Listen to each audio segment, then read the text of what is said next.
Hello बच्चों, let's read this question. Gravitational force between two masses at a distance d apart is 6n.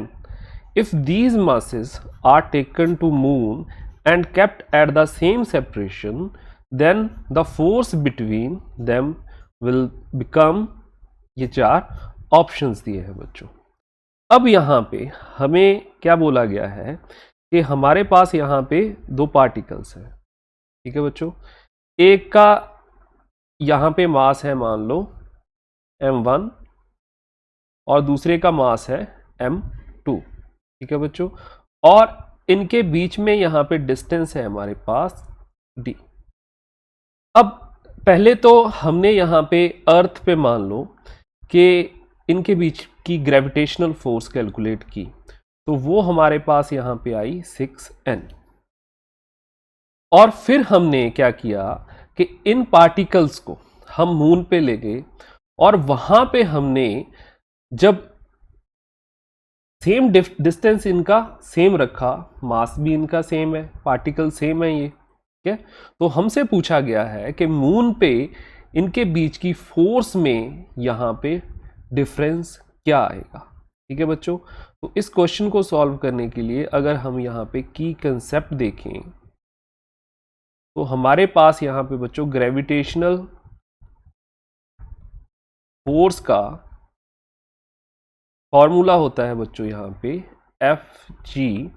ये होता है हमारे पास G m1 m2 mass of first particle into mass of second particle by r square.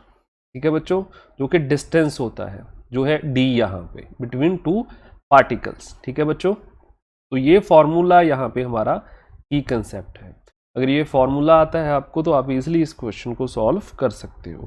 तो चलो अब इस question को हम सॉल्व करते हैं. तो बहुत ही इजी क्वेश्चन है बच्चों ये.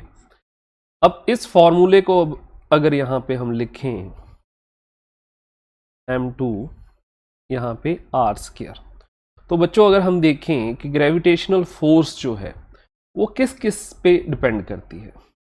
पहली चीज जो डिपेंड करती है वो डायरेक्टली प्रोपोर्शनल होती है यहाँ पे मासेस के. ठीक है, और दूसरी वो इनवर्सली प्रोपोर्शनल होती है यहाँ पे पार्टिकल्स के बीच में कितना डिस्टेंस है उसके, जो क्या है यहाँ पे हमारे पास d. ठीक है बच्चों, तो यहाँ पे आएगा हमारे पास d स्क्वायर. ठीक है, तीसरा है यहाँ पे हमारे पास ग्रेविटेशनल कांस्टेंट.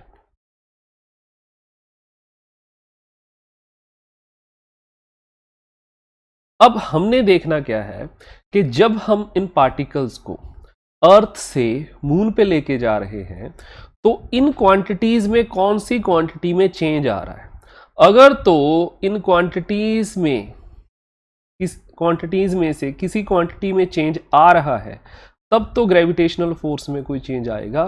अगर इन क्वांटिटीज में चेंज नहीं आ रहा किसी भी क्वांटिटी में, तो ये ग्रेविटेशनल फोर्स सेम रहेगी जो कि अर्थ पे क्या थी यहाँ पे 6n. ठीक है, अब जब हम वहां पे मून पे लेके गए हैं इन पार्टिकल्स को,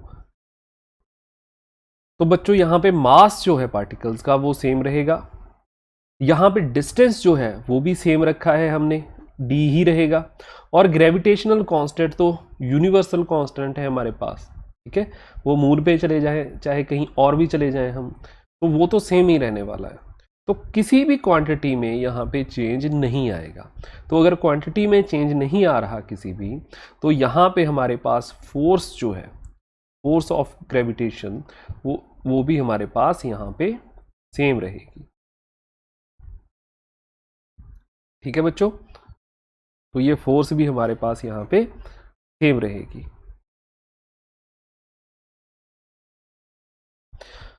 तो ये फोर्स कितनी थी बच्चों यहाँ पे अर्थ पे हमारे पास 6n. तो यहाँ पे मून पे भी हमारे पास क्या रहेगी, ये 6 न्यूटन.